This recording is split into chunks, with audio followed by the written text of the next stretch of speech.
আসসালামু আলাইকুম রহমতুল্লাহ। আমাদের অনেক ভাই স্টুডেন্টের ছবি আপডেট করতে পারছে না, সেজন্য আজকে আমরা স্টুডেন্টের ছবি কীভাবে আপডেট দিতে হয় সেটা দেখব। আমরা প্রথমে লগ ইন করে নেব। আমরা লগ ইন হয়ে গেছি। এখন আমরা শিক্ষার্থী ব্যবস্থাপনায় যাব। এখানে শিক্ষার্থীর তালিকা। এখন ডান দিকে স্ক্রল করে চলে যাব, ভিউতে যাব। ভিউতে যাওয়ার পরে ওই স্টুডেন্টের ফুল বায়োডাটা চলে আসবে। তো আমি ধরেন এই ছবিটি চেঞ্জ করবো। প্রথমে আমি নামটা একটু চেঞ্জ করে নিই।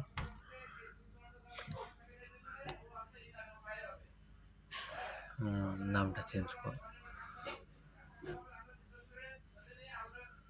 যে নামটা সেভ হয়ে গেছে, এখন আপডেটেড। এখন আমি ছবি চেঞ্জ করবো, কিন্তু সরাসরি ছবিটা আমি চেঞ্জ করতে পারবো না, কারণ ক্যামেরা দিয়ে আমরা যে ছবিগুলো তুলি ওগুলোর রেজুলেশন অনেক বেশি হয়, প্লাস অনেক বেশি জায়গা খায়।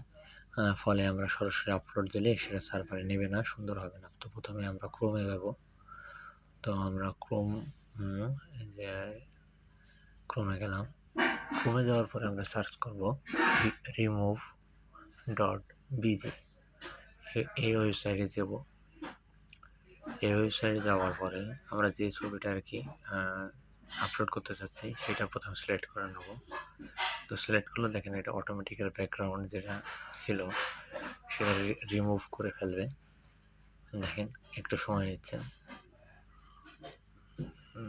দেখেন এটা হয়ে গেছে। এখন আমরা জাস্ট এই যে ডাউনলোডের পাশে নিচে ব্যাকগ্রাউন্ড আছে, ওখানে ক্লিক দেবো। ব্যাকগ্রাউন্ডে ক্লিক দেওয়ার পরে ম্যাজিক আছে, ফটো আছে, আমরা কালারে যাব। কালার থেকে একটা কালার জাস্ট সিলেক্ট করে দিলাম, দিয়ে দেখেন ডাউনলোড বাটনটায় ক্লিক দেবো। দেখেন প্রিভিউ অপশন আছে যেটা উপরে, আমরা প্রিভিউটা প্রিভিউ এটা ডাউনলোড দেবো। প্রিভিউ ডাউনলোডের পরে দেখেন এই ছবিটা চলে আসছে, এটার ওপেন দিলাম। আমরা আমাদের ইয়েতে গ্যালারিতে ওপেন দিলাম। দেখেন 242 KB, অনেক কম সাইজ। এটা আমাদের আপলোড করতে কোনো সমস্যাই হবে না। চেষ্টা করবেন যাতে 500 KBর উপরে ইমেজ না যায়। তো এখন আমরা এটাকে আপলোড করব। তো আপলোড করার জন্য প্রথমে আমরা ইয়েতে চলে যাই, আমাদের পোর্টালে চলে যাই, একটু রিফ্রেশ দিয়ে নিই। দেখেন টোটাল চলে আসছে। এখন আমরা জাস্ট ছবির উপর ক্লিক দেবো।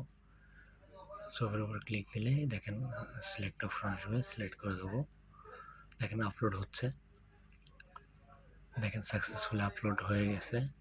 দেখেন আমি যে ছবিটা দিয়েছি এটা সাকসেসফুলি সুন্দরভাবে আপলোড হয়ে গেছে। তো ইনশাল্লাহ আপনারাও পারবেন এই ভিডিও দেখে ছবি আপলোড করতে। তো ধন্যবাদ। আসসালামু আলাইকুম।